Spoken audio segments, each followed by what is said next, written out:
भारत देशाला सुद्धा आपण आई आणि तुळशीला सुद्धा आई. ये तेरी माँ है बोले. तुम हिंदू लोग बहुत काय करू नाही निघून गेले. कचेरीला गेले. ये तेरी माँ है, फिर तेरे पिताजी कहाँ रहते? ते बोले मेरे पिताजी खेत में रहते. बोले सोकारी करने को. म्हणजे राखण राहायचे तो हरभरे.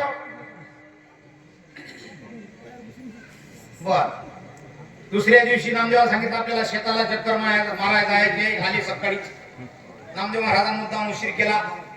मग साऱ्या शेताला चक्कर मारत असताना काढला तो विषय राजाने. बोले नामदेवा कल बोलता था. बोले तेरी माँ घर को है, तेरे पिताजी खेत में है. बोले कहा है? वो बाबुल का झाड़ दिख रहा. बोले वो झाड़ के ऊपर बैठे हुए. त्याला वाटलं याच्या मायनस काही केलं नाही, आता बाप काय करणार. चक्कर मारत असताना 11:30चा टाइम आहे. चैत्र महिना आहे, जवळ गेले. आणि त्या बाबूच्या झाडावर होता काचकोऱ्याचा यर. काचकोऱ्या वाहिलेल्या.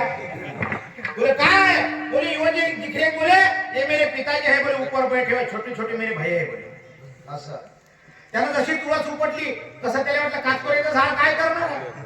उपटला ना काचकोऱ्याचं झाड. उपटताना उपटल्या जात नव्हतं, पण वाहिलेल्या काचकोऱ्या त्याच्या अंगावर. तुम्हाला माहिती आहे काचकोऱ्याचा किती आनंद होतो. काय गुदगुल्या त्याच्या.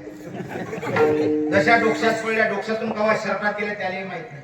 शर्टातून खाली कवा गेल्या हे